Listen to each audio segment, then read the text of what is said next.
Okay, in this video, I'm going to be talking about enclosures, and in particular, I'm going to talk about what I think is my favorite enclosure, and I'm going to talk about how I recommend practicing that so you can implement it in your playing. So first of all, just a quick recap in case you're not sure what an enclosure is. An enclosure is when you play some notes below and some notes above a note before playing that note. So, what does my favorite enclosure sound like? It's when you play one note.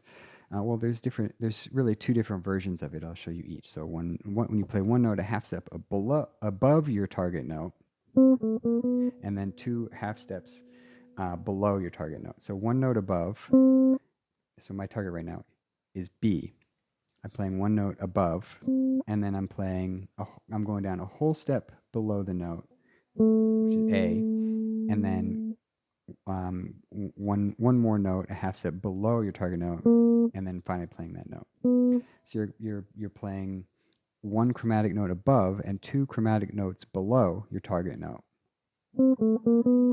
And then there's also kind of the opposite version of that, which is when you play one half step below your target note. In this case, I'm going to target A. I'm going to target A. So we're going to play one half step below A, and then two chromatic notes that are above A coming back down like that. And you can hear those two phrases are kind of symmetrical. And so I recommend really practicing both sides of the enclosure. You know, once you're practicing one version of it, you might as well practice the opposite version. So now I would recommend when you're practicing this, start your phrases on an upbeat if you're playing eighth notes, and then end the phrase on a downbeat because there's four notes in this phrase. So if you start on an upbeat, you'll end on a downbeat.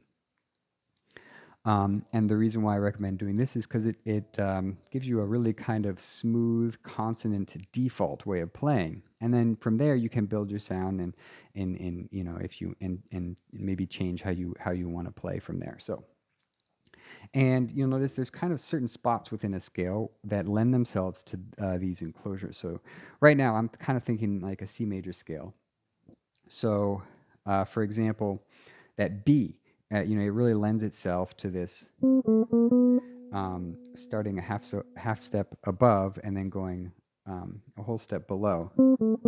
And that's pretty smooth, pretty consonant because, you know, you're playing a C and that's in the scale, and you're playing, you know, an A that's in the scale as well. So you're only playing one note that's not in the scale.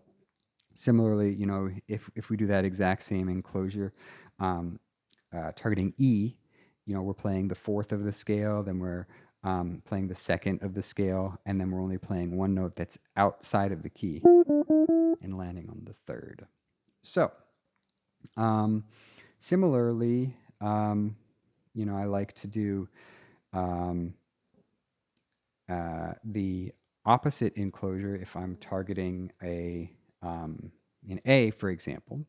Now, in that case, if I'm doing starting a half step below, going a whole step above, landing on A, I'm starting with a note that's not in the key, and then I'm the second note, that whole step above A, B, that is in the scale. And then I'm playing one more dissonant note coming back down. So you can kind of see how certain spots within the scale might lend themselves to playing certain versions of this enclosure. So that's just something to think about as well, and you'll probably hear a lot of that in my playing.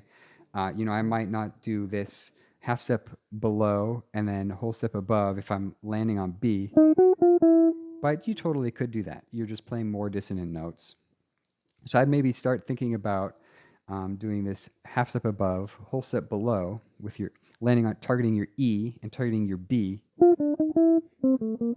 and think about maybe doing half step below, whole step above when you're targeting your A or your D or your C or your F of a scale. So that'd be your 1, your 4, your 6, and your 9 of your scale. And then doing the other version when you start half step above and then you go a whole step below, when you're doing when you're targeting the seventh or the third of your scale. So maybe first just practice a few of those.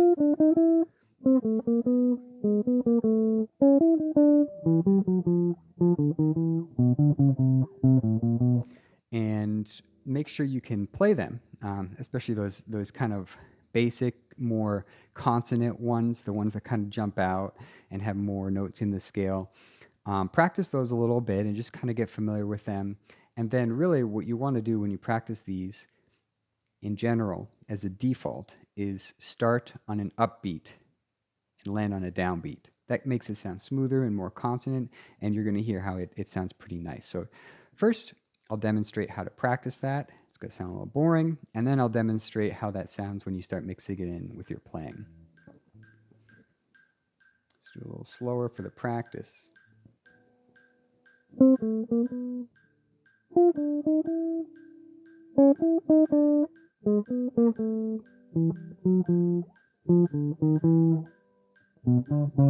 So you can kind of already hear how that sounds like some kind of nice sort of smooth like bebop kind of phrasing. So now you start mixing that in with your playing, and it starts to sound really smooth and really nice. And then you can build your sound in other ways from there. So this is an enclosure that I really like, and you'll start to hear I think why I like it so much, and you'll probably notice that you hear me do it a lot in my playing.